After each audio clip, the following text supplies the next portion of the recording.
Hello everyone, welcome in this lecture. Students, आज हम unit third start कर रहे हैं और बेसिकली आज से यहां से इस यूनिट से आपका फिजिक्स जो मेन फिजिक्स है, जो रूट ऑफ द फिजिक्स है, वो स्टार्ट हो रहा है। आज मैकेनिज्म ऑफ फिजिक्स स्टार्ट हो रहा है। यहां से आपकी फिजिक्स स्टार्ट हो जाती है यूनिट थर्ड से। तो यूनिट थर्ड है और यूनिट थर्ड है हमारी सरल रेखा में गति। तो आज हम सरल रेखा में गति के बारे में बात करेंगे। जैसा यहाँ नाम दिया हुआ है सरल रेखा, तो इसके बारे में तो आई थिंक सबने सुना होगा। सरल रेखा क्या होती है? सरल रेखा मतलब होता है सीधी रेखा। सरल रेखा का क्या अर्थ है? सीधी रेखा। सीधी रेखा में गति।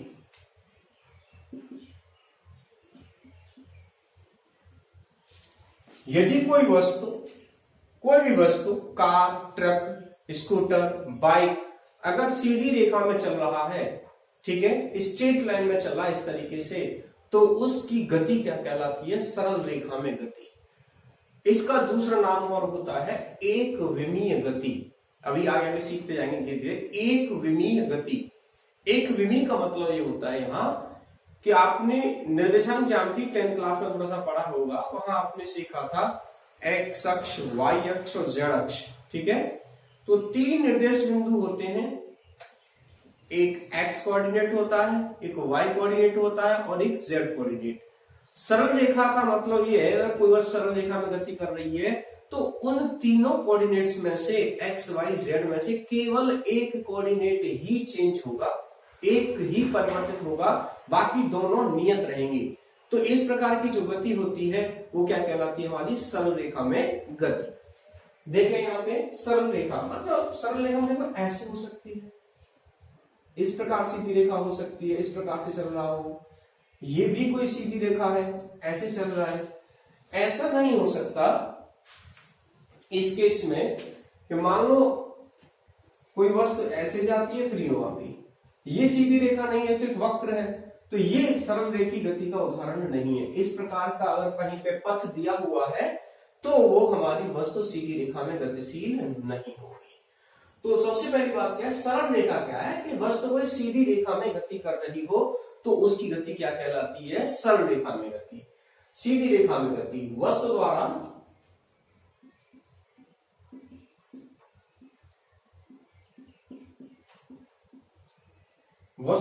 सीधी रेखा में गति क्या कहलाती है? सरल रेखा में गति। सरल रेखा में यदि कोई वस्तु सीधी रेखा में गतिशील है तो उसे हम क्या कहते हैं? वस्तु सरल रेखा में गतिशील है, यानी सरल रेखी गति हो रही है। यहाँ पे कैसी गति का उदाहरण है ये? सरल रेखा। कोई वस्तु सीधी रेखा में गति कर रही हो। सीधी रेखा कैसे हो? ऐसे हो सकती है, इस प्रकार से हो सकती है, ऐसे हो सकती है, आपकी किसी प्रकार से हो, लेकिन हो सीधी रेखा। तो इनके अंदर से जो उदाहरण है ये सब सीधी रेखा की गति के उदाहरण है ये, ठीक है। इस पे अगर कोई भी वस्तु जैसे चल रही है, जैसे मान लो कोई व्हीकल है, यहाँ पे ट्रक है तो ट्रक, कार है तो कार, इस प्रकार से, ठीक है। तो इस प्रकार की ये जो गति होगी, ये जो वस्तु गतिशील है यहाँ पे, ये वस्तु कैसी गतिशील है? सीधी रेखा में गति, ठीक है। अब हम किसी वस्तु की गति की अवस्था को कैसे पहचानते हैं कि वस्तु गतिशील है अथवा विरामावस्था में है? तो वस्तु को पहचानने के लिए हम एक संदर्भ बिंदु का चुनाव करते हैं। किसका चुनाव करते हैं? संदर्भ बिंदु। संदर्भ बिंदु के बारे में हमें जानना चाहिए संदर्भ बिंदु क्या है। जैसे सपोज करो यहां ये रूम है, ये जो स्टडी रूम है, ये स्थिर अवस्था में, ये अभी भी यहां है, कल भी यहीं रहेगा, 2-4 दिन बाद आकर के देखोगे तब भी यहीं रहने वाला है। तो ये किसका उदाहरण है? ये स्थिर अवस्था का उदाहरण है कि ये स्थिर अवस्था है। अब जैसे बाइक की बात करो या मेरी बात करो, अभी तो मैं यहाँ पढ़ा रहा हूं, कल को मैं हो सकता है कहीं और हूँ, अभी थोड़ी 1 घंटे बाद मैं अपने घर चला जाऊंगा, 2 घंटे बाद मैं कहीं किसी फार्म हाउस पर चला जाऊंगा। तो इस तरीके से ये मेरी स्थिति क्या होगी? समय के साथ निरंतर परिवर्तित होती है। अगर किसी वस्तु की स्थिति समय के साथ निरंतर परिवर्तित होती है तो वो वस्तु गतिशील अवस्था में कहलाती है। और यदि कोई वस्तु की स्थिति समय के साथ परिवर्तित नहीं हो तो वह वस्तु विरामावस्था में कहलाती है। तो वस्तु की दो स्थितियां होती हैं, कौन कौन सी? गतिशील अवस्था और विरामावस्था। ये समझ में आ गया आपको यहां? तो आपको केवल मैंने एक ही चीज सिखाई है, सीधी सरल रेखा क्या है, वस्तु द्वारा सीधी रेखा में गति क्या है, किसका उदाहरण है ये? सरल रेखी गति का उदाहरण है ये। ठीक है। अब दो अवस्थाएं होती हैं वस्तु की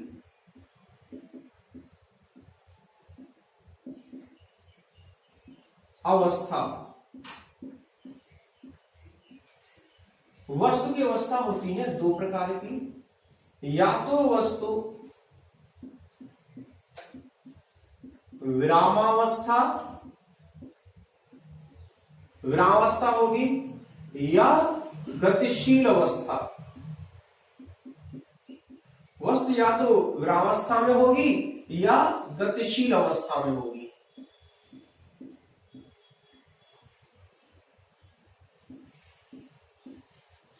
अब हम ये कैसे बताएंगे कि कोई वस्तु विरामावस्था में है या गतिशील अवस्था में है? तो ये किस पर निर्भर करेगा? ये निर्भर करेगा वस्तु की स्थिति में परिवर्तन हो रहा है अथवा नहीं। हम ये देखेंगे कि वस्तु की स्थिति, जैसे स्कूटर है, अभी स्कूटर ये आपने देखा किसी व्यक्ति को स्कूटर लेके यहां खड़ा है वो, फिर आपने देखा 1 घंटे बाद वो तो यहीं खड़ा है, फिर 2 घंटे बाद देखा फिर वो यहीं खड़ा है, मतलब उस इतने समय में उसकी स्थिति में कोई परिवर्तन नहीं हुआ है, वो वहां का वहीं रुका हुआ है। तो मतलब वो क्या है? विरामावस्था में। अर्थात यदि वस्तु की स्थिति में समय के साथ परिवर्तन नहीं होता है, वस्तु की स्थिति वहीं बनी रहती है, ज्यों की त्यों बनी रहती है, तो वस्तु विरामावस्था में होती है। तो विरामावस्था क्या है? विरामावस्था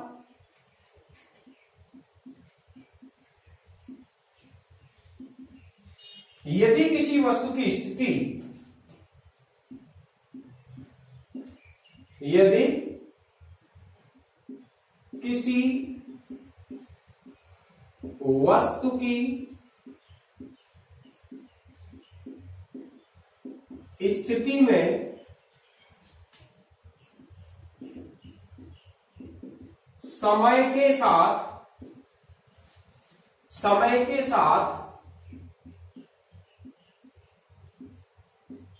कोई परिवर्तन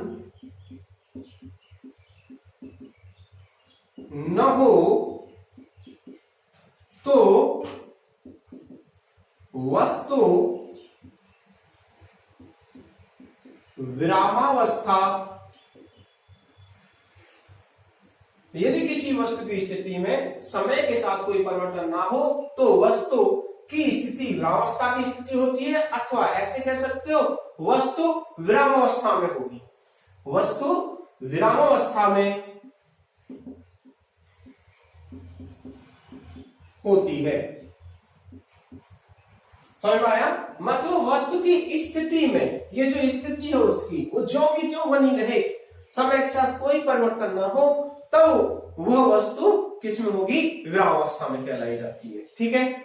और यदि इसका उल्टा हो, मतलब वस्तु की स्थिति में परिवर्तन हो रहा हो, किसके साथ? समय के साथ। तो यदि समय के साथ वस्तु की स्थिति में परिवर्तन हो रहा है तो वस्तु कैसे होगी? गतिशील अवस्था में होगी। कैसे होगी? गतिशील अवस्था में। तो ये विरामावस्था हो गई यहां पे गतिशील अवस्था।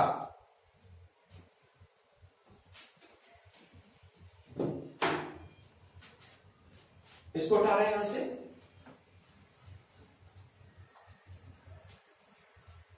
तो दो अवस्थाएं होती हैं, एक होती है विरामावस्था और एक गतिशील अवस्था। देखो जरा गतिशील अवस्था। गतिशील अवस्था ये क्या होती है?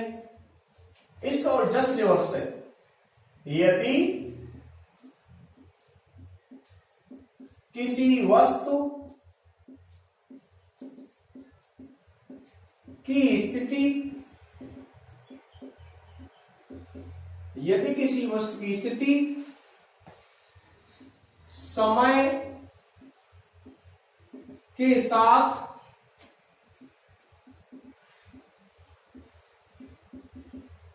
निरंतर परिवर्तित, निरंतर परिवर्तित होती है तो वस्तु गतिशील अवस्था में होती है।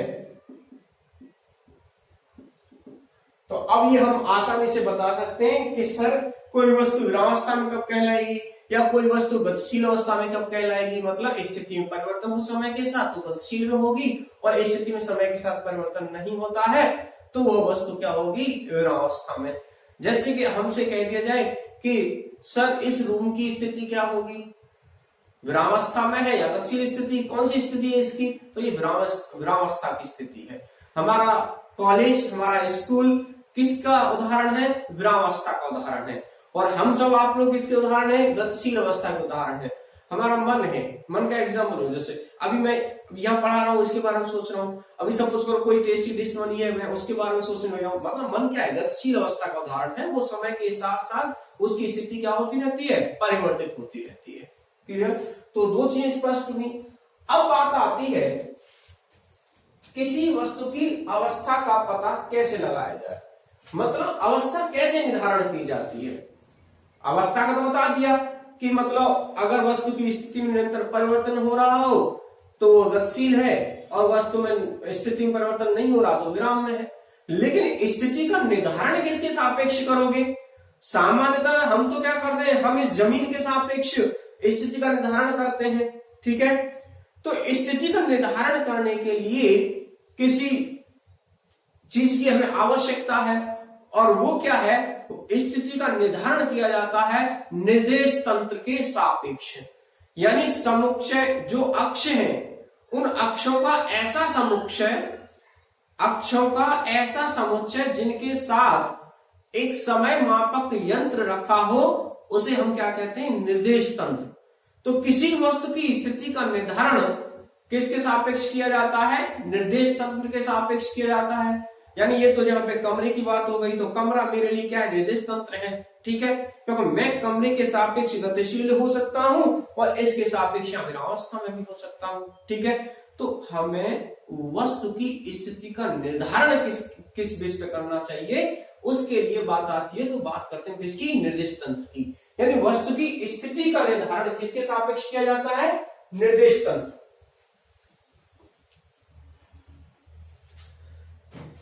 स्थिति समझ में आ गई, गतिशील और विरामावस्था। अब हम स्थिति का निर्धारण,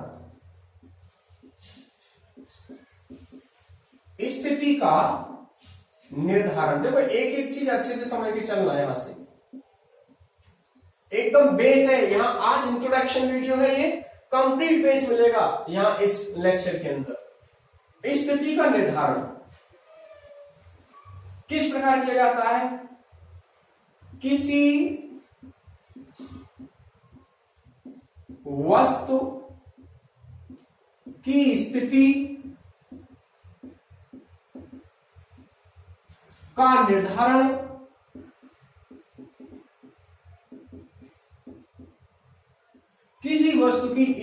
का निर्धारण निर्देश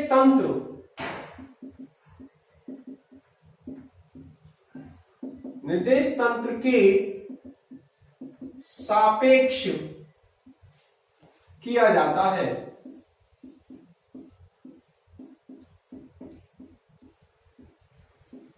ठीक है, किसी वस्तु की स्थिति का निर्धारण किसके सापेक्ष किया जाता है, निर्देश तंत्र। अब निर्देश तंत्र क्या होते हैं, आपने ज्यामिति पढ़ी है, कोऑर्डिनेट सिस्टम पढ़ा होगा 10th क्लास में, सर ने बताया होगा मैथमेटिक्स में, जहां एक्स अक्ष, वाई अक्ष, जेड अक्ष, उसी को हम क्या कहते हैं, निर्देश तंत्र कहते हैं। बशर्ते ध्यान ये रखें आप,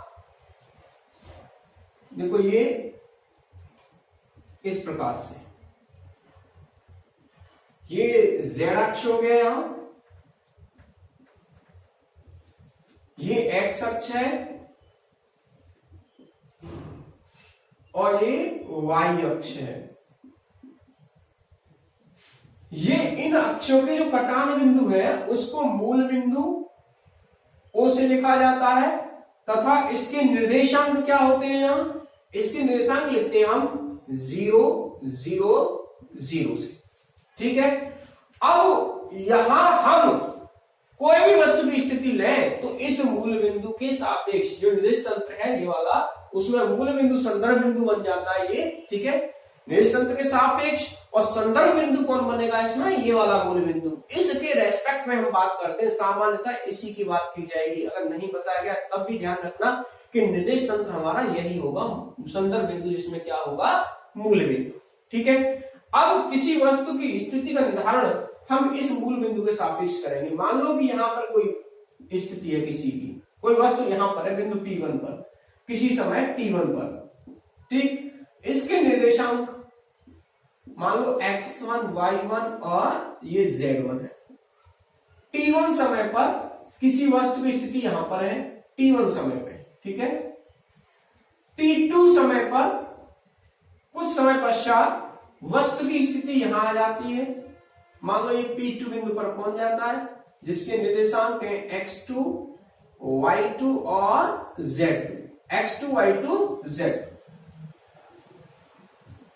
x2 y2 z2, ये P2 बिंदु है और ये समय कौन सा है यहाँ T2। ये समय कौन सा था यहाँ पर T1 समय। T1 समय पर वस्तु की स्थिति ये है और T2 पर ये है। अब ध्यान रखना कि यहाँ स्थिति किसके सापेक्ष है, इसके सापेक्ष है। किसके सापेक्ष है, मूल बिंदु के सापेक्ष। तो समझ में आया कि आपको स्थिति का निर्धारण किसके साथ किया जाता है, हमेशा ध्यान रखेंगे निर्देश तंत्र के सापेक्ष किया जाता है और उसमें संदर्भ बिंदु हम मानते हैं कौन सा, ये मूल बिंदु। ये यहां से इतनी दूरी पर है ये वाला। ठीक, ये वाला, तो ये इसकी स्थिति है। और अगर मैं इसको ऐसे लिख दूं यहाँ पे OP1, तो OP1 हम आगे आपको सदिश पढ़ाएंगे। तो OP1 क्या है, OP1 ये जो ऐसे साइन लगा हुआ है ना, ये वेक्टर का साइन है, सदिश का साइन है। OP1 बता रहा है वस्तु का स्थित सदिश।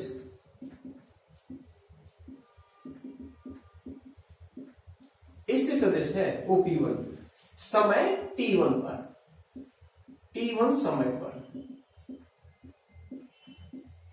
इसी प्रकार वहां अगर दूसरी यहां लाइन खींची जाए ये, तो ये हो जाएगा इसका यहां पे ये OP2। तो OP2 क्या है, OP2 वस्तु का स्थित सदिश है ये भी। ठीक है, लेकिन कौन समय पर, T2 समय पर। बात समझ में आ रही है। तो हमने स्टार्ट किया था सरल रेखा। सरल रेखा बताई सीधी रेखा होती है। वस्तु विराम अवस्था में कब होगी, गतिशील अवस्था में कब होगी, यदि उसकी स्थिति में परिवर्तन हो रहा है तो गतिशील है और नहीं हो रहा है तो वो विराम अवस्था में होती है, जो अभी हमने यहाँ लिखे थे। फिर इसमें स्थिति की जो बात आ रही है, ये वाली बात जो आ रही है, ये स्थिति क्या है, किस प्रकार से इसका निर्धारण किया जाता है, उसके लिए निर्देश तंत्र होते हैं हमारे ये वाले। इस निर्देश तंत्र में ये ओ यहां पर क्या है, O है यहां पर मूल बिंदु। ठीक है, मूल बिंदु कहते हैं जो कि वस्तु के लिए संदर्भ बिंदु की तरह कार्य करता है। किसकी तरह, संदर्भ बिंदु। संदर्भ मतलब होता है रेस्पेक्ट में, सापेक्ष बिंदु। किसके सापेक्ष आप ले रहे हो, तो O के सापेक्ष हम बात करते हैं। बात समझ आ गई कि वस्तु स्थिर है, गतिशील है, किसके सापेक्ष में है, वो निर्देश तंत्र के सापेक्ष में है। यहां हम एक समय मापक यंत्र रख दें, जैसे ये जैसे घड़ी रख दी है यहां पे।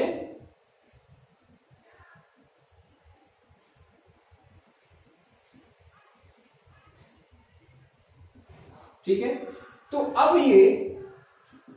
ये हमारा निर्देश तंत्र बन जाता है। समय के साथ देखेंगे वस्तु की स्थिति बदल रही है अथवा नहीं। अगर नहीं बदल रही है तो वस्तु क्या है, विरामावस्था में है, और यदि बदल रही है तो वस्तु क्या है, गतिशील अवस्था में है। क्लियर हो गया। अब हम आगे बात करेंगे कुछ बेसिक टर्म्स की जो हमारे इस सरल रेखा में गति से संबंधित है। ये क्लियर हो गया यहां तक। तो अब आपको ये समझ में आ गया होगा कि कोई वस्तु स्थिर अवस्था में कब होगी और गतिशील अवस्था में कब होगी। स्थिति का निर्धारण किसके सापेक्ष किया जाता है, निर्देश तंत्र क्या होता है। ठीक है, ये जो मैंने निर्देश तंत्र बताए हैं, यहाँ एक चीज और ध्यान रखना, निर्देश तंत्र दो प्रकार के होते हैं। निर्देश तंत्र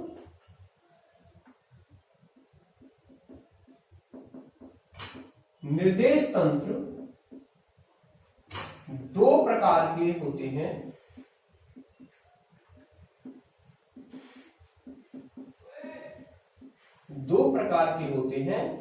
एक होता है, इंग्लिश में याद करो ना, इंग्लिश के वर्ड है ये, inertial frame of reference, initial frame,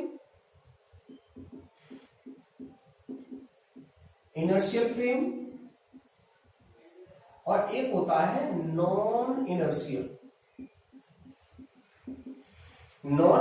frame. ठीक है, एक तो इनर्शियल फ्रेम होता है, निर्देशन दो प्रकार के हैं, एक ये है और एक ये है।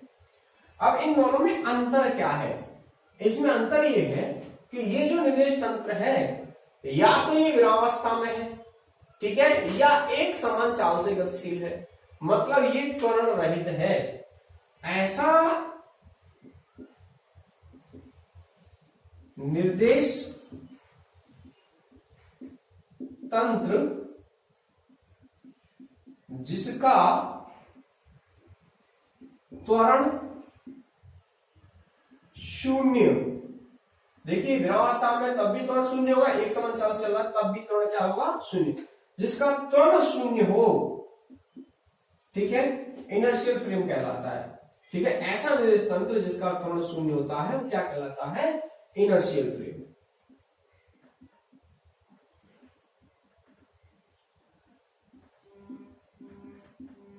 इनर्शियल फ्रेम कहलाता है। ठीक, नॉन इनर्शियल की बात की जाए, यहां तो त्वरण क्या था, जीरो। ठीक है, इसमें त्वरण जीरो नहीं होता है। ऐसा निर्देश तंत्र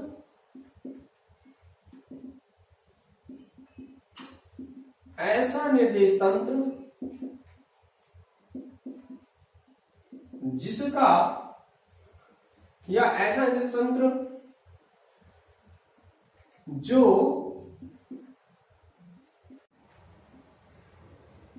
हो रहा हो नॉन इनर्शियल फ्रेम कहलाता है। इन दोनों की खासियत एक और है कि ये जो निर्देश तंत्र है इनर्शियल वाला, इसमें तो न्यूटन्स की गति के तीनों नियम लागू होते हैं, फर्स्ट सेकंड थर्ड तीनों, और इसमें न्यूटन के गति के नियम लागू नहीं होते हैं। इस निर्देश तंत्र में न्यूटन की गति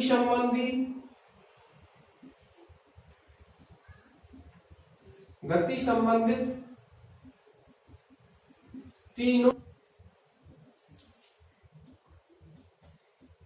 लागू होते हैं, इसमें लागू नहीं होते हैं। इसमें न्यूटन के गति के नियम लागू नहीं होते हैं। तो निर्देश समझ में आ गया होगा आपको कि ये दो प्रकार के होते हैं, एक होता है इनर्शियल और एक होता है नॉन इनर्शियल। ठीक है, इनर्शियल वो होता है जिसमें त्वरित नहीं होता, वो जिसका त्वरण शून्य होता है, या तो वो विरामावस्था में होगा या फिर एक समान चाल से चल रहा होगा, ऐसा नहीं चाल परिवर्तित हो रही हो या उसका वेग परिवर्तित हो रहा हो। ये ऐसा है कि जिसमें त्वरण होगा, इसमें ए नॉट इक्वल, मतलब इसमें त्वरण उपस्थित होगा, इसमें त्वरण क्या जीरो है, ए क्या बता रहा है त्वरण को, और ए नॉट इक्वल टू जीरो। इसमें सारे के सारे तीनों नियम न्यूटन के जो है, न्यूटन की गति का प्रथम नियम, गति का द्वितीय नियम, न्यूटन की गति का तृतीय नियम, क्रिया प्रतिक्रिया नियम, वो सारे के सारे यहाँ पे लागू होते हैं, जबकि इसमें कोई भी नियम न्यूटन का लागू नहीं होता है। क्लियर हो गया? तो हमें पूछा जाए, कभी आपसे पूछा जाता है कि नॉन इनर्शियल और इनर्शियल फ्रेम क्या होते हैं। इनर्शियल वो होगा जो त्वरित नहीं होता है, जिसमें कि न्यूटन के सभी नियम लागू होते हैं। नॉन इनर्शियल में कोई भी न्यूटन का नियम लागू नहीं होता है। बात समझ में आ गई। अब हम बात करेंगे बेसिक टर्म्स की, जो यहाँ इस चैप्टर में काम में आने वाली हैं, जिनको आपने 9th क्लास में पढ़ा था। आपने पढ़ा था दूरी को, आपने पढ़ा था विस्थापन को, आपने पढ़ा था वहां चाल को, आपने वहां वेग को पढ़ा था, आपने वहां त्वरण को पढ़ा था। बस वहां पे आपको केवल फॉर्मूला बेस्ड चीजें बताई गई थी कि ये चीज इतनी होती है। वैसे 9th क्लास में तो अगर एनसीईआरटी बुक देखी जाए तो उसमें काफी डेप्थ में भी गिवन है। ठीक है, तो अब हम उन चीजों की यहाँ बात करेंगे जो आपने पहले ही पढ़ रखी है। विस्थापन क्या होता है और दूरी क्या होती है। तो पहले हम बात कर लें विस्थापन और दूरी के बारे में। तो उससे क्या होगा, उससे मैं आपको एक चीज और बताऊंगा कि विस्थापन और दूरी के मध्य विस्थापन और समय के मध्य यदि ग्राफ खींचा जाए तो हम कैसे आइडेंटिफाई करें कि कोई वस्तु गतिशील है अथवा नहीं। तो अब बेसिक टर्म्स की हम बात करते हैं। यहाँ पे किस किस की बात करेंगे, एक तो बात करेंगे हम किसकी, विस्थापन की, और दूसरी बात करेंगे दूरी की।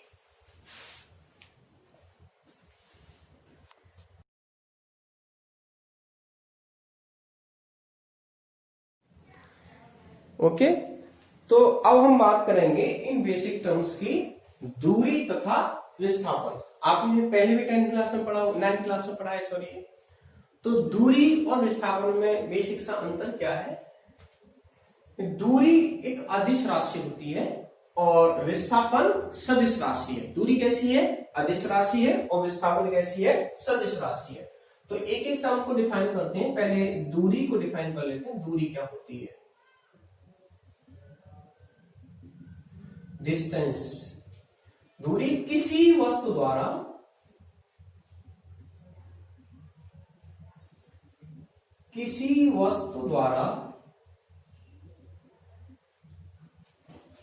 तय किए गए, किसी वस्तु द्वारा तय किए गए पथ की लंबाई को दूरी कहते हैं।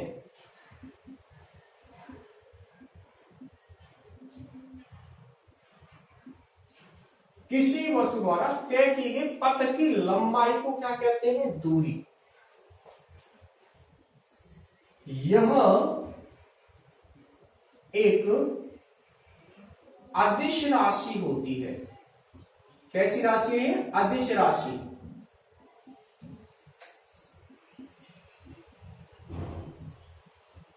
मतलब पथ की जो लंबाई चले वो, उसी लंबाई को हम क्या कहेंगे, दूरी।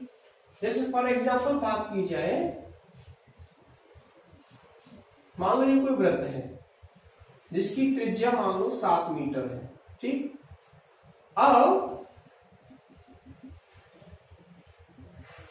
कोई व्यक्ति बिंदु ए से चलना प्रारंभ करता है और बी पर पहुंच जाता है, या सी पर पहुंच जाता है, या पूरा एक चक्कर लगा देता है। तो आपसे कहा जाए कि वस्तु द्वारा तय की गई, यदि व्यक्ति चित्र में बिंदु ए से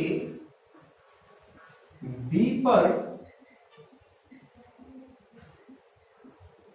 पहुंच जाता है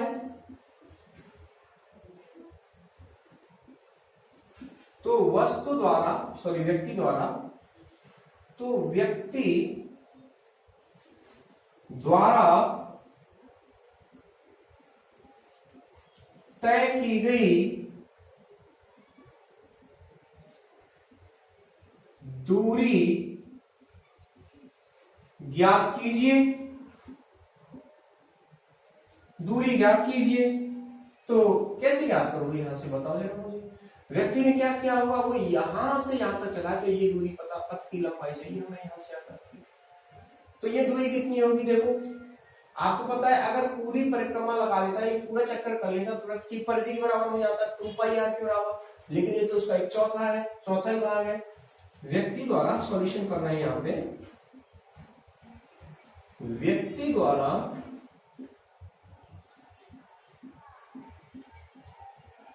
तय की गई दूरी कितनी है यहाँ पे, वो हो गई 2πr, परिधि का 1/4 भाग है।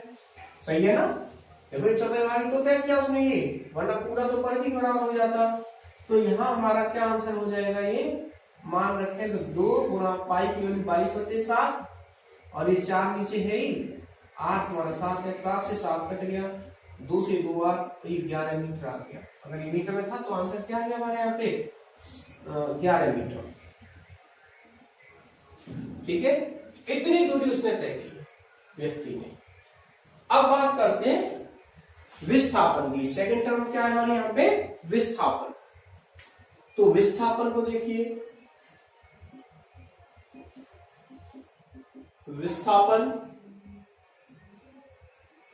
विस्थापन क्या होता है, वस्तु की प्रारंभिक और अंतिम बिंदुओं के मध्य की न्यूनतम दूरी को, वस्तु द्वारा तय की गई प्रारंभिक बिंदु या प्रारंभिक स्थिति तथा अंतिम स्थिति के मध्य की न्यूनतम दूरी को विस्थापन कहते हैं।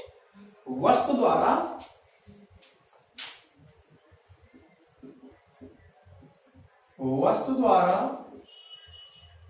प्रारंभिक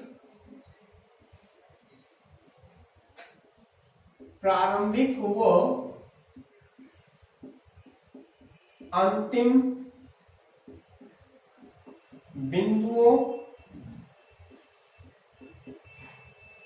के मध्य तय की गई न्यूनतम दूरी को वस्तु का या वस्तु द्वारा तय किया गया विस्थापन, वस्तु का विस्थापन कहते हैं। वस्तु द्वारा प्रारंभिक व अंतिम बिंदुओं के मध्य तय की गई न्यूनतम दूरी को, तय की गई न्यूनतम दूरी को क्या कहते हैं, वस्तु का विस्थापन। मतलब ये दूरी और न्यूनतम दूरी का मतलब क्या है। अब आपको शॉर्टेस्ट डिस्टेंस देखनी होगी, छोटे छोटा पाथ देखना पड़ेगा। इसी की अगर बात की जाए, इसी उदाहरण में अगर हम बात करें यहाँ पे इस वाले उदाहरण में, तो व्यक्ति द्वारा तय विस्थापन, जरा देखो इस तरीके से, देखो मैं सर्कल बना रहा हूं डॉटेड से, ये 4 पॉइंट्स इसका यहां से कौन सा था, ए से बी। एक तो ये ऐसे जाता है, इस प्रकार से जा रहा था, वो गया। इन दोनों बिंदुओं, प्रारंभिक बिंदु यहां पर कौन सा है, ए है, ये तो प्रारंभिक बिंदु है और ये अंतिम बिंदु है, ये वाला तो ये क्या है, अंतिम बिंदु है ये, और ये क्या है, प्रारंभिक बिंदु है ये। सही है ना, ये तो प्रारंभिक बिंदु और ये अंतिम, इन दोनों बिंदुओं के मध्य की न्यूनतम बिंदु ऐसे सीधी रेखा खींच लोगे आप वहां से, सॉरी इस तरीके से। तो ये है यहां से ए बी, विस्थापन कितना हो गया, ए बी। अब ए बी कैसे याद करोगे, यहां याद कर सकते हो, देखो ये त्रिज्या है और ये भी क्या है, त्रिज्या है। दोनों के मान कितने हैं, 7-7 मीटर, ये 7 और ये 7, ये कोण 90 अंश है। तो एक लंब हो गया, एक आधार हो गया, तो पाइथागोरस में लगा दो, तो ए बी बराबर क्या हो जाएगा, ए बी बराबर आ जाएगा √7 का वर्ग धन 7 का वर्ग लंब वर्ग धन आधार वर्ग। तो ए बी कितना आ गया, ए बी आ गया 7√2। और मान निकालना चाहो तो √2 का मान कितना होता है, 1.414। तो गुणा कर दो, 7 चौक 28, 7 3 7 2 9, 7 चौक 28, 7 3 7 2 9, 908 मीटर। जरा देखो ध्यान से, ये कितना आ रहा था मान, 11 मीटर, दूरी का मान कितना है 11 मीटर, और विस्थापन कितना है 9.898 मीटर की बात। ठीक है, तो एक चीज और ध्यान रखना विस्थापन का मान कभी दूरी से ज्यादा नहीं हो सकता, अधिकतम इतना हो सकता है कि वो दूरी के बराबर हो जाए। अगर सीधी रेखा में वस्तु चल रही हो तो बस इतना फर्क पड़ सकता है कि विस्थापन और दूरी बराबर तो आ सकते हैं, लेकिन ये कभी सत्य नहीं हो सकता कि विस्थापन दूरी से बड़ा हो जाए। ध्यान रखेंगे, इस शर्त को नोट कर लेंगे। हमें यहां कॉम्पिटिटिव एग्जाम से पूछा जाता है, कभी कभी ऐसे दे देगा वो आपको, जैसे यहां विस्थापन,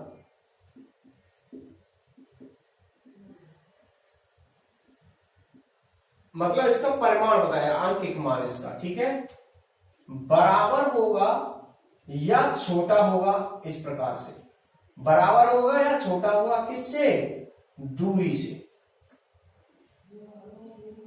मगर कभी ऐसा सत्य नहीं हो सकता कि इसका उल्टा हो जाए। इसको ध्यान रखना, विस्थापन सदैव दूरी से या तो बराबर होगा उसके या उससे छोटा होगा, कभी भी दूरी से उसका मान ज्यादा अधिक नहीं हो सकता है।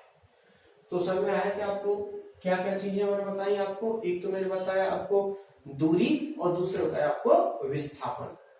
अब हम दूरी विस्थापन के बाद अब बात करेंगे, चाल की बात करेंगे, औसत चाल की बात करेंगे, एक समान चाल की बात करेंगे, असमान चाल की बात करेंगे, तात्क्षणिक चाल की बात करेंगे, वेग की बात करेंगे और त्वरण की बात करेंगे। तो पहले इन दूरी और विस्थापन के मध्य ग्राफ समझ लें कि उससे हम कैसे आएंगे। ग्राफ बेस्ड क्वेश्चन देखिए जरा किस प्रकार से होते हैं।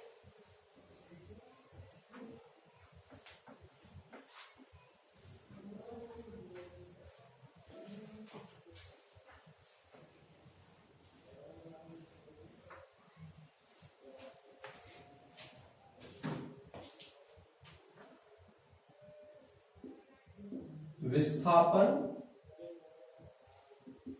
समय ग्राफ, तो विस्थापन समय ग्राफ बात करते हैं हम, जैसे इस अक्ष पर इधर तो विस्थापन बता दिया जाए और इस अक्ष पर समय, यहां समय t में और यहां विस्थापन है इधर, इधर वाले अक्ष पे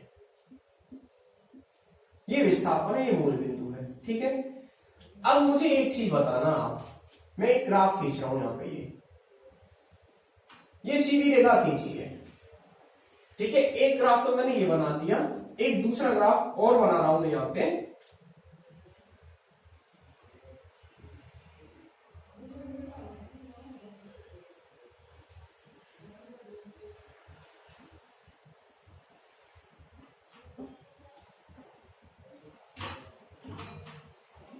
यही विस्थापन और समय के मध्य है ये भी, और एक रेखा मैंने यहां से ऐसे प्लॉट कर दी,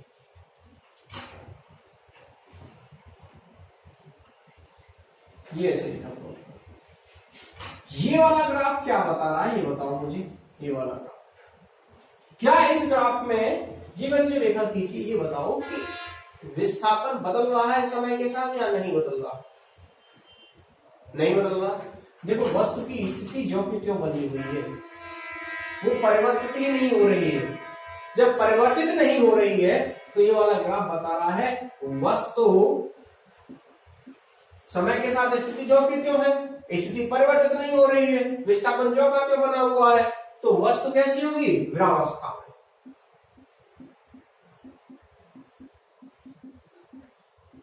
विरामावस्था में है, ध्यान रखना इन ग्राफ्स को। अब देखो इसमें स्थिति बदल रही है लगातार, और मतलब विस्थापन बदल रहा है, मतलब विस्थापन बढ़ रहा है, तो मतलब क्या है कि स्थिति बदल रही होगी उसकी। अगर हम विस्थापन को घटा देते और स्थिति कर देते तब भी किसको बताता, विरामावस्था को बताता। यहाँ पे बदल रहा है समय के साथ, तो ये वस्तु की एक समान, देखो सीधी रेखा है तो इसलिए एक समान गति, वस्तु की एक समान गति को प्रदर्शित करता है, वस्तु की एक समान गति को, ठीक है। इस ग्राफ से क्या मिल सकता है, देखो जरा, विस्थापन जो समय ग्राफ है उसकी टेंजेंट अगर प्लॉट कर लें ऐसे, ये थीटा इस प्रकार से,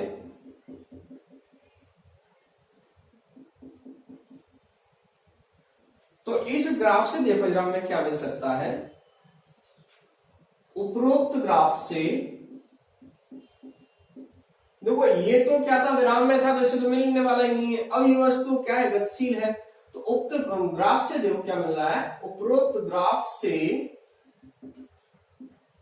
tan थीटा, इसकी स्लोप निकालो, इसकी प्रवणता निकालो, लंब बट्टे आधार, जैसे मान लो एक पॉइंट P है, ये पॉइंट A हो यहां, और ये पॉइंट मान लो ये B है, तो tan थीटा क्या होता है, tan थीटा होता है लंब बट्टे आधार। tan थीटा क्या हुआ, लंब बट्टे आधार।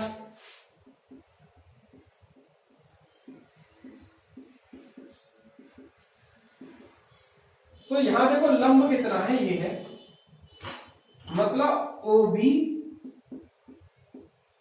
और आधार क्या है, ये समय है। यहां पे देखो ये समय होगा, मतलब t, यहां तो t क्या है, 0 है, यहां मान लो समय t हो जाता है, तो समय कितना है, यहाँ पे t है, आधार क्या है, समय, t माइनस 0 के बराबर। तो ये OB, जैसे यहाँ पे तो शून्य है, ये B पॉइंट यहाँ बता दें कि स्थिति मान लो ये y हो रही हो, तो y अपॉन t, मतलब विस्थापन कितना है, यहाँ y है, और समय क्या है, t, और विस्थापन बट्टे समय आपने 9 में पढ़ा था, क्या कहलाता है, वेग। तो क्या हो गया, ये वेग है ये। तो हमें उसकी स्लोप से, किसकी स्लोप से, विस्थापन समय के ग्राफ के मध्य की जो प्रवणता है tan थीटा से क्या प्राप्त हो रहा है, वेग मिल रहा है। ठीक, तो ध्यान रखना कि अगर हमें विस्थापन और समय के मध्य ग्राफ दिया हुआ है, तो उससे आपको क्या मिल सकता है, उससे आपको वेग मिल सकता है, tan थीटा निकाल लेंगे। ठीक है, इस पर बेस न्यूमेरिकल किस प्रकार से बन सकते हैं, ऐसे बन सकता है, क्वेश्चन में दे दे आपको, यहां विस्थापन दिया हुआ है और यहां समय दिया हुआ है इस अक्ष पे, और ऐसे उसने सीधी रेखा खींची हुई है। ठीक है, अब उसका यहां उसने थीटा कोण दे दिया आपको, थीटा मान लो दे दिया उसने 30°। आपसे कहा जाता है कि उपरोक्त ग्राफ से क्या स्पष्ट हो रहा है, किस प्रकार की गति को प्रदर्शित कर रहा है, तथा यह ज्ञात कीजिए कि वस्तु का वेग क्या होगा। ठीक है, आप वेग ज्ञात कर सकते हैं या नहीं, यही पूछ सकता था, तो वेग ज्ञात कर सकते हैं, मैंने आपको यहां स्पष्ट कर दिया। अच्छा, ये सीधी रेखा क्या बता रही है कि वस्तु सरल रेखा में गति कर रही है। वस्तु कैसी गति कर रही है, सरल रेखा में गतिशील है। ठीक है, और यहां से वेग कैसे मिलेगा, हम जानते हैं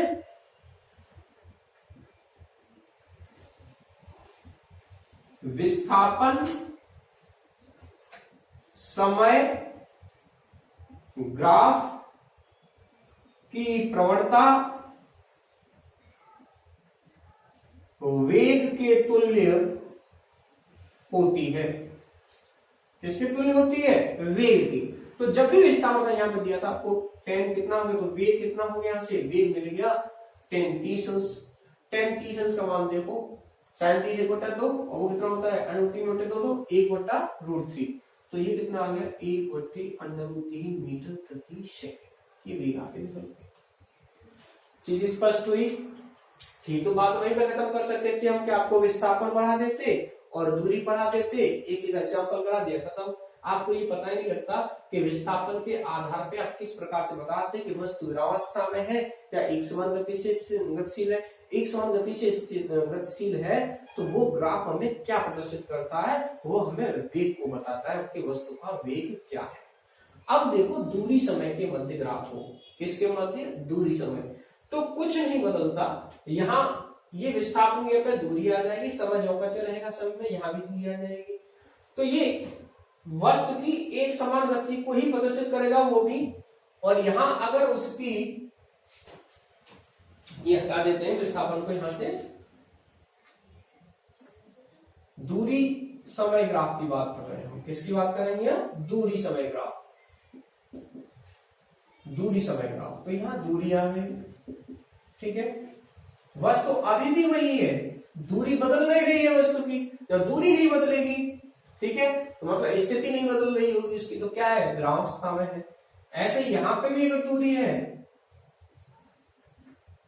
तो वस्तु की एक समान गति है, मतलब अब दूरी समय ग्राफ से की जो प्रवणता है वो वेग नहीं देती, दूरी समय का ग्राफ जो होता है उससे हमें मिलती है क्या, चाल। क्या मिलती है हमें यहां पे, चाल।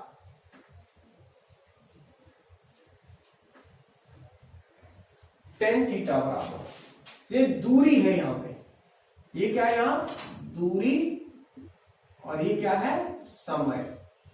दूरी बटे समय होती है चाल। तो ध्यान रखेंगे कि दूरी समय ग्राफ से आपको क्या मिलेगी, चाल मिल जाएगी। जो क्वेश्चन अभी दिया था उससे आपको क्या मिलेगी, चाल। जैसे यही क्वेश्चन हो, इसमें आपको कौन, मैं मान लो ये दे दिया, यहाँ पे दूरी है इस अक्ष पर, यहाँ पे समय दे दिया जाए, यहाँ कोण 60 अंश दे दिया जाए मान लो, तो यहाँ से आपको चाल मिलेगी। चाल होगा 1060, और चाल कितनी आ जाएगी, यहाँ से चाल आ जाएगी √3 मीटर प्रति सेकंड। 1060 की वैल्यू क्या होती है, √3। तो क्लियर हो गए दोनों ग्राफ, एक तो विस्थापन समय ग्राफ और एक दूरी समय ग्राफ। ठीक है, अब हम बात करेंगे आगे,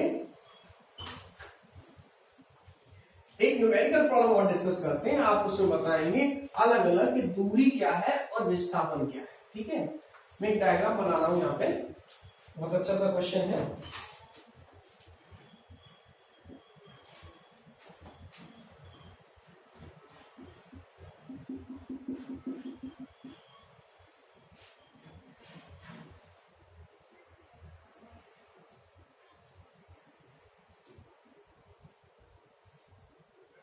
मान लो ये O बिंदु है, ये A, B, C, D और E। कोई वस्तु, इनके मध्य की दूरी बता दें आपको, प्रत्येक के मध्य का गैप है 100 मीटर। ठीक, ये भी 100 है, ये भी 100 है, पूरी 100 की है। ठीक है, अब कोई कार या कोई व्यक्ति यहां से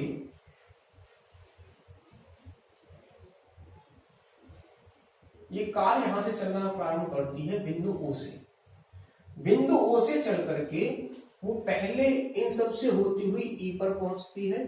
ठीक है, E पर पहुंचती है, और E के पश्चात वो पुनः C पर आ जाती है, वापस लौट करके वो वापस यहां से यहां आ जाती है।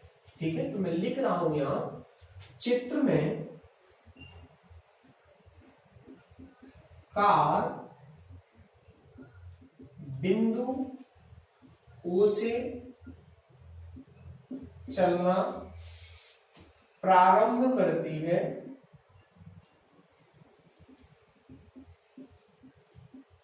तथा बिंदु E पर पहुंचने के पश्चात वह पुनः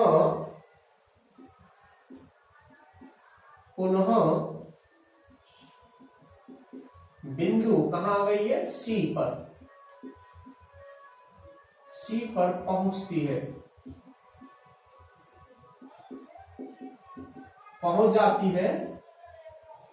कार द्वारा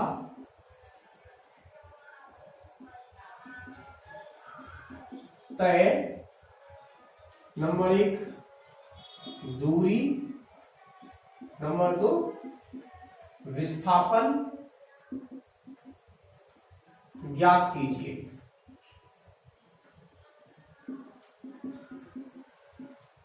ठीक है, आराम से चल रहे, कोई दिक्कत नहीं होगी किसी को।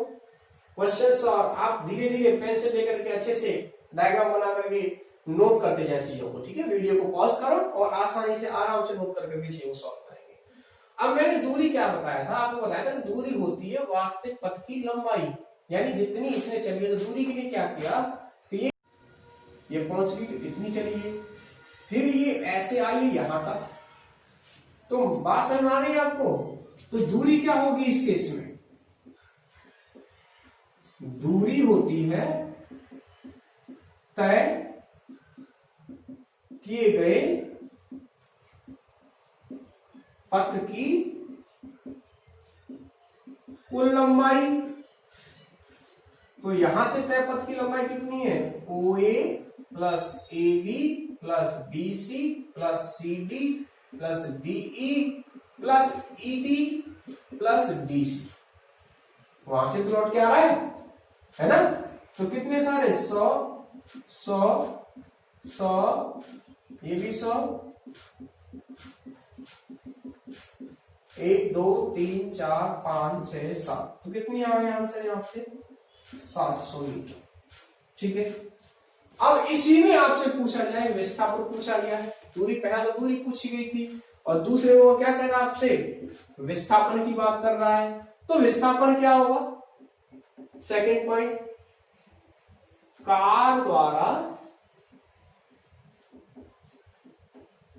तय विस्थापन क्या होगा, प्रारंभिक वो अंतिम बिंदुओं के मध्य की न्यूनतम दूरी, बिंदुओं के मध्य की न्यूनतम दूरी। तो न्यूनतम दूरी वही देखो, अब न्यूनतम दूरी देखो, केवल प्रारंभिक बिंदु तो ये है, ओ प्रारंभिक बिंदु और सी क्या है, अंतिम बिंदु। मतलब यहां ओ प्रारंभिक है और सी क्या है, अंतिम बिंदु है। तो इनके मध्य की दूरी, न्यूनतम दूरी क्या हो गई, न्यूनतम दूरी हो गई, न्यूनतम दूरी बराबर ओ से लेकर सी तक की कितनी दूरी, 100, तो ये 100 ये 100 ये, मतलब ओ A plus A B plus B C, मतलब होगी 300 मीटर। वो कंसेप्ट याद है ना आपको कि कभी भी विस्थापन का मान दूरी से अधिक नहीं हो सकता। आपको दिखाई दे रहा होगा दूरी 700 मीटर आ रही है और विस्थापन कितना है, 300 मीटर। क्लियर होगी दोनों टर्म, दूरी भी अच्छे समझ ली होगी आपने और विस्थापन भी। अब हम धीरे धीरे आगे बढ़ते हैं। अब हम बात करेंगे चाल के बारे में और वेग के बारे में। जैसे यहां भी एक सदिश राशि है और एक अदिश राशि है, विस्थापन आपका सदिश राशि है और दूरी कैसी है, अदिश राशि। अब हम दूसरी टर्म ले रहे हैं, चाल और वेग।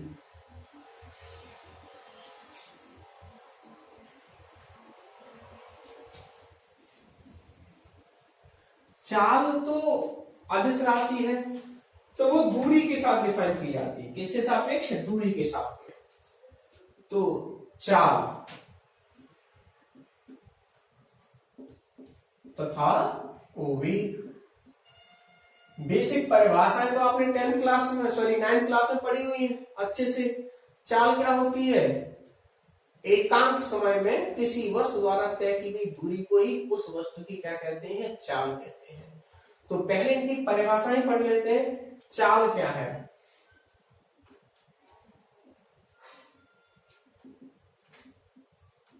किसी वस्तु द्वारा एकांक समय में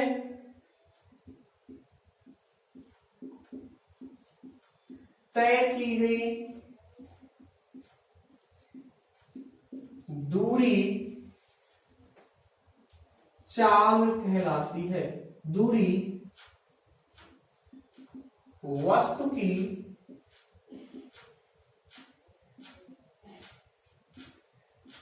चाल कहलाती है।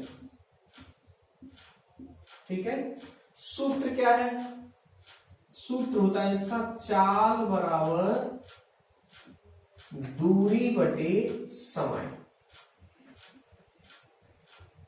चाल क्या होती है, चाल बराबर दूरी बटे समय। अब किसी वस्तु की चाल दो प्रकार की हो सकती है, एक समान चाल और असमान चाल। एक समान चाल और असमान चाल। तो चाल दो प्रकार की होती है,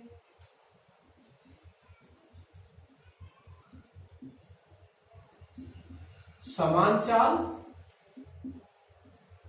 और असमान चाल।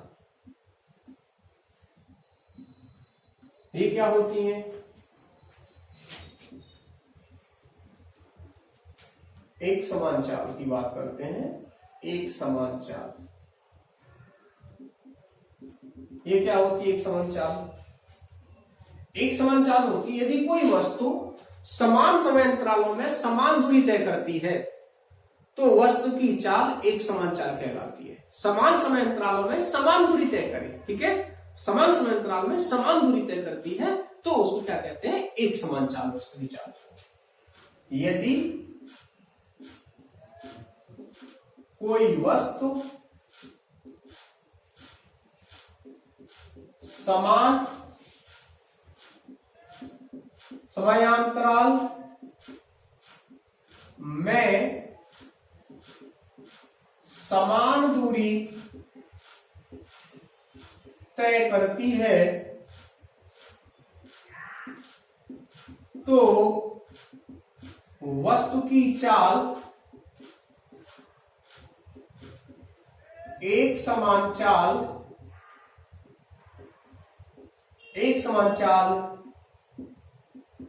कहलाती है। ठीक है, वस्तु की चाल कैसी कहलाती है? एक समान चाल। मान लो पहले 5 सेकंड में, प्रथम 5 सेकंड में उसने 10 मीटर दूरी चली, बाद के 5 सेकंड में भी 10 मीटर चल रही है, फिर बाद के 5 सेकंड में, मतलब 5-5 सेकंड में बराबर दूरी तय कर रही है, तो ऐसी वस्तु की चाल क्या कहलाती है? एक समान चाल। उदाहरण देखें इसका। यदि कोई वस्तु प्रथम 10 सेकंड में 100 मीटर दूरी तय करती है तथा अंतिम 10 सेकंड में भी 100 मीटर दूरी तय करती है तो वस्तु की चाल क्या है? मतलब वस्तु की चाल कैसी है? कैसी का मतलब है एक समान चाल से गतिशील है अथवा असमान चाल से गतिशील है। तो हमारा आंसर यहां पे क्या होगा? वस्तु समान समय में समान दूरी तय कर रही है, वस्तु समान समय में समान दूरी तय कर रही है, अतः वस्तु की चाल एक समान चाल है।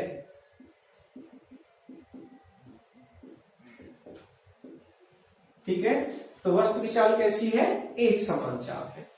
अगर ऐसा नहीं होता तो असमान चाल होती है। ठीक है, तो एक समान चाल क्लियर हो गई। यहां से चाल पढ़ लिया हमने, एक समान चाल हमारे समझ में आ गई।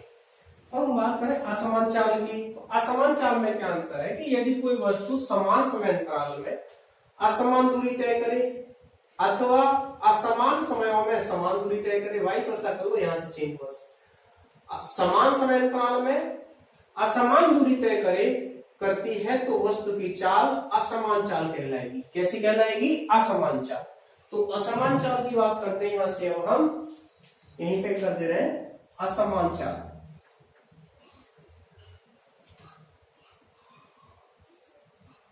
कैसी चाल? असमान चाल। यदि कोई वस्तु समान समय अंतराल में यहां असमान दूरी तय करती है, कैसी? असमान दूरी तय करती है, असमान दूरी तय करती है तो वस्तु की चाल असमान चाल कहलाती है।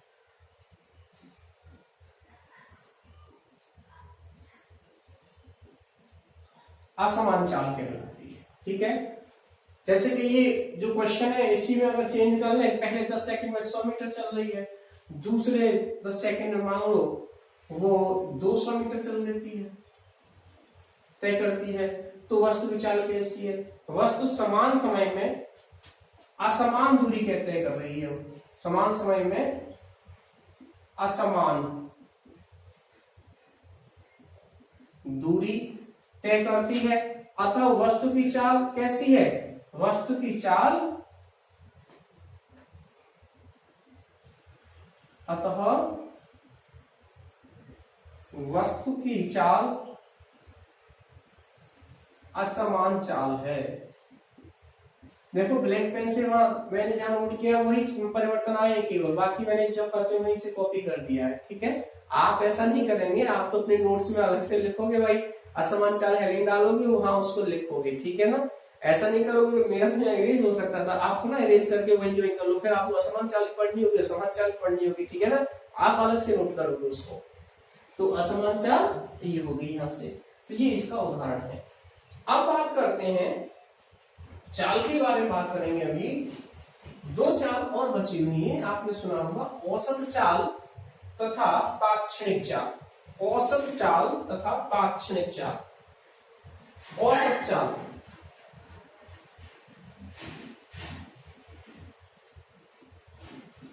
औसत चाल क्या होती है? औसत चाल होती है किसी वस्तु द्वारा कुल समय में तय की गई कुल दूरी का अनुपात। मतलब कितनी दूरी तय की गई थी, कुल दूरी तथा कुल समय का अनुपात क्या कहलाता है? औसत चाल। किसी वस्तु द्वारा कुल समय अंतराल में चली गई दूरी का समय के साथ अनुपात औसत चाल कहलाता है। वस्तु द्वारा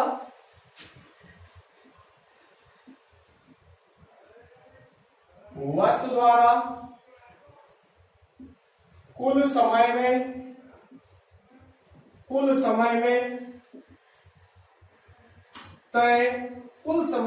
तय की गई कुल दूरी का समय के साथ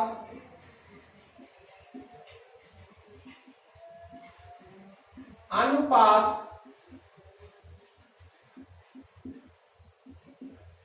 औसत चाल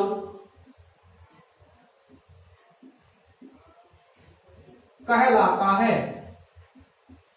क्या कहलाता है? औसत चाल। तो औसत चाल की अगर हम बात करें तो औसत चाल बराबर हो गया कुल दूरी बटे कुल समय। ये हमारा सूत्र हो गया इसका, औसत चाल का, कुल दूरी बटा कुल समय। अगर हमसे पूछा जाए किसी वस्तु की औसत चाल याद कीजिए, अगर इसी क्वेश्चन में कह देता कि वस्तु की औसत चाल क्या होगी, तो हम कैसे याद करते? कुल दूरी का कुल समय के साथ भाग देते थे, तो हमें क्या मिल जाती? औसत चाल। जैसे समान चाल पढ़ी थी, असमान चाल पढ़ ली। अब कोई वस्तु असमान चाल से चल रही है और 10 सेकंड तक चली, वो पहले 2 सेकंड में 50 मीटर, फिर 2 में ऐसे बदल बदल के तय करती है। हमसे औसत चाल पूछ लिया है तो कुल दूरी कितनी तय की उसने और कुल कितना समय लिया उसका भाग दे देंगे, दूरी में समय का भाग दे देंगे, तो हमें औसत चाल मिल जाती है। ठीक है, तो देखते हैं क्वेश्चन यहाँ पे औसत चाल के लिए। यदि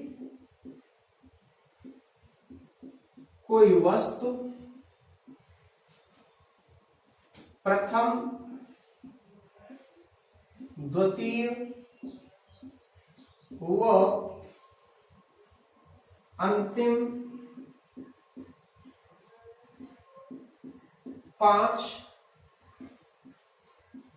सेकंड में क्रमशः 100 मीटर, 50 मीटर व 150 मीटर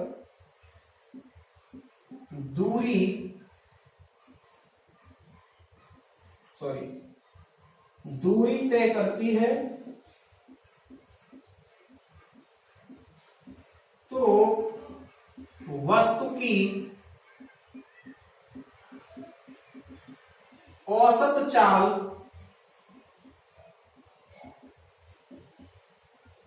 ज्ञात कीजिए।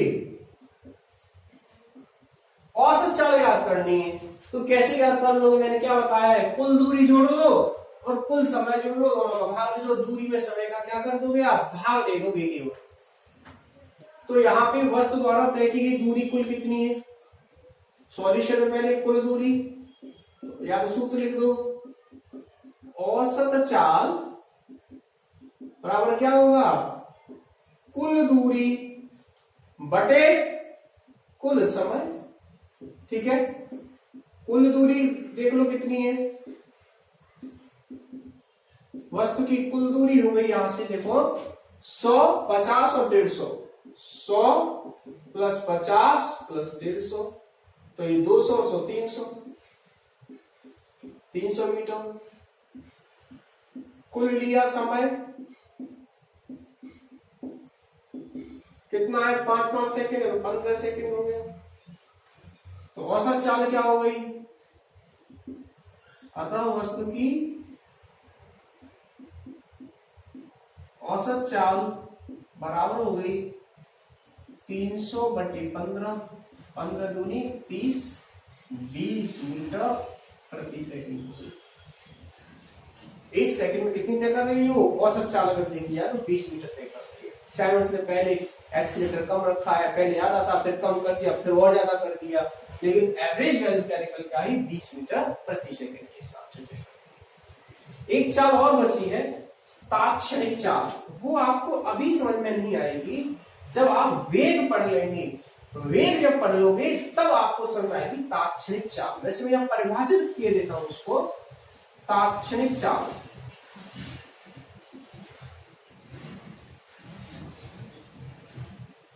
तात्क्षणिक चाल क्या होती है,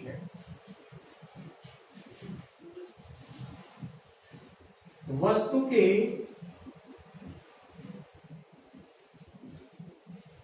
तात्क्षणिक,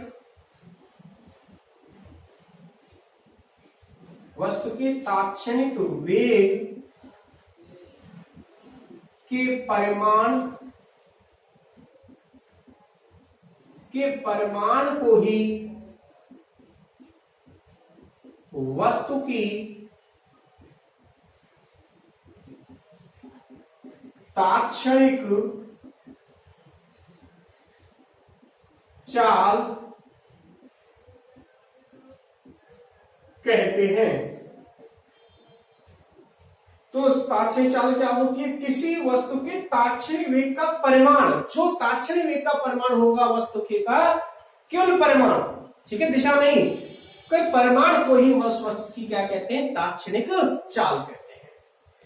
तो स्टूडेंट्स आज इस लेक्चर में हमने क्या क्या कवर किया है, इस लेक्चर में हमने आज कवर किया इंट्रोडक्टरी पार्ट कंप्लीटली। विरामावस्था क्या होती है, गतिशील अवस्था क्या होती है, किस प्रकार निर्धारण किया जाता है, फ्रेम ऑफ रेफरेंस बताया आपको, फिर स्थिति के निर्धारण के लिए फ्रेम ऑफ रेफरेंस का संदर्भ बिंदु के बारे में बात की, फिर स्थिति के बारे में बात की, फिर आपको बताया दूरी क्या होती है, विस्थापन क्या होता है, और उसके बाद हमने बात की यहाँ पे चाल के बारे में। तो आज हम यहाँ तक कंप्लीट करेंगे। नेक्स्ट लेक्चर में इंटरेस्टिंग पार्ट अब आने वाला है, न्यूमेरिकल पोर्शन यहाँ से स्टार्ट हो गया है आपका आज से। तो एक फिजिक्स से आप कहते हो वो यूनिट 3 से स्टार्ट हो गई है आपके लिए। जैसे आप 10th क्रॉस करके 11th में आते हो तो अब आपको फील आने लगेगा हाँ ये फिजिक्स है। जब आप कॉम्पिटिटिव एग्जाम में जाओगे तो most of the part you will face from the mechanism of physics. Kinematics से पार्ट आता है, काइनेमेटिक की जो मैकेनिज्म उससे आएगी क्वेश्चंस आपके, ठीक है। तो आज से आपकी जो फिजिक्स है वो स्टार्ट हो चुकी है। तो आज दमदारी से आज से आप अच्छे से नोट्स बनाएंगे, तैयारी करेंगे। तो आज हमने यहाँ तक कंप्लीट कर लिया है। Okay students, so all the best, enjoy the lecture, have a nice day.